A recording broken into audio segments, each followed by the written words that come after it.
ইচ্ছা মৃত্যু বা ইউথেনেশিয়া এই কথাটার সঙ্গে এতদিনে তোমরা পরিচিত হয়েই গেছো। ইচ্ছা মৃত্যু হলো এক যন্ত্রণাবিহীন মৃত্যু। এখানে একজন চিকিৎসক রোগীর সম্মতি নিয়েই তার যন্ত্রণাকাতর জীবনের অবসান ঘটান। এখন প্রশ্ন হলো, সত্যিই কি কোনো দুরারোগ্য রোগে আক্রান্ত যন্ত্রণাকাতর ব্যক্তি নিজেই মরতে রাজি হয়?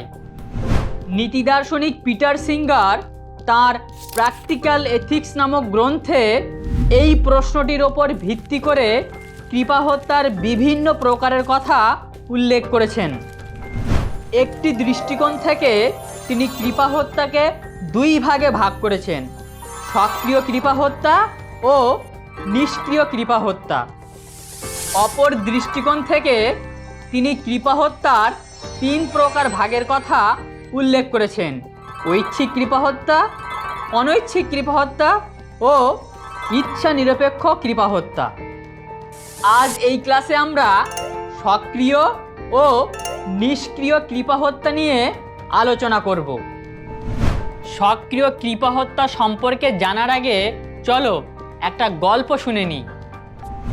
কোনো এক শহরে শ্রীমতী মার্থা নামে একজন মহিলা থাকতেন। তিনি দুরারোগ্য ক্যান্সার রোগে আক্রান্ত হয়ে ক্রমশ মৃত্যুর দিকে এগিয়ে যাচ্ছিলেন।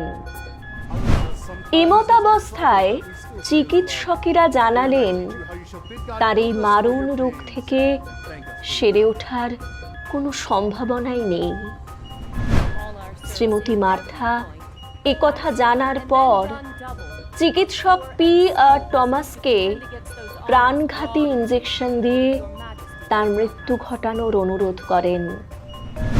ডক্টর টমাস এরপর শ্রীমতী মার্থার আত্মীয় স্বজন ও আরও কয়েকজন বিশেষজ্ঞ চিকিৎসকের সঙ্গে পরামর্শ করে প্রাণঘাতী ইঞ্জেকশন দিয়ে তার মৃত্যু ঘটান। আমেরিকান দার্শনিক জেমস র্যাসেল এই ধরনের ঘটনাকে বলেছেন সক্রিয় কৃপা হত্যা। অর্থাৎ যখন ইচ্ছাকৃতভাবে এমন কিছু পদক্ষেপ নেওয়া হয় যা কোনো ব্যক্তির সম্মতিক্রমে তার জীবনের ইতি টেনে দেওয়ার দিকে পরিচালিত করে, তখন তাকে সক্রিয় কৃপা হত্যা বলে।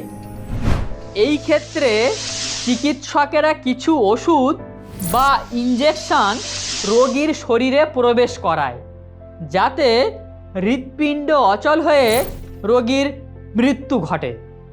যেহেতু রোগীর মৃত্যু ঘটানোর ক্ষেত্রে চিকিৎসক সক্রিয় ভূমিকা পালন করে, তাই এই কৃপা হত্যাকে সক্রিয় কৃপা হত্যা বলে। এবার জানব নিষ্ক্রিয় কৃপা হত্যা সম্পর্কে। একটি শহরে জুলিয়া ম্যাকগ্রেথ নামে এক মহিলা থাকতেন। তিনি এক যন্ত্রণাদায়ক রোগে আক্রান্ত হয়ে অথর্ব ও পঙ্গু হয়ে পড়েছিলেন। চিকিৎসকেরা কৃত্রিমভাবে শ্বাসযন্ত্র লাগিয়ে তাকে কোনো ক্রমে বাঁচিয়ে রেখেছিলেন। জুলিয়া ম্যাকগ্রেথ চিকিৎসকের কাছে অনুরোধ করেন যে তিনি এইভাবে বেঁচে থাকতে চান না, তার যেন দ্রুত মৃত্যু ঘটানো হয়। এরপর চিকিৎসক করুণাবশত ম্যাকগ্রেথের শ্বাসযন্ত্র তার শরীর থেকে খুলে নিলেন এবং তার মৃত্যু ঘটাতে সাহায্য করলেন। জেমস র্যাসেল এই ধরনের কৃপা হত্যাকে বলেছেন নিষ্ক্রিয় কৃপা হত্যা। অর্থাৎ যে উপায়ের মাধ্যমে রোগীকে বাঁচিয়ে রাখা হয় সেগুলি যখন রোগীর কাছ থেকে তুলে নেওয়া হয় এবং এর ফলে রোগীর মৃত্যু ত্বরান্বিত হয়, তখন তাকে বলা হয় নিষ্ক্রিয় কৃপা হত্যা। এই ক্ষেত্রে চিকিৎসকেরা রোগীর জীবনে বেঁচে থাকার মাধ্যমটি সরিয়ে নেয়, যার ফলে রোগীর মৃত্যু ঘটে। যেহেতু রোগীর মৃত্যু ঘটানোর ক্ষেত্রে চিকিৎসক নিষ্ক্রিয় ভূমিকা গ্রহণ করে, তাই এই কৃপাহত্যাকে নিষ্ক্রিয় কৃপাহত্যা বলে। সবশেষে তোমাদের একটা ইনফরমেশন দিয়ে রাখি।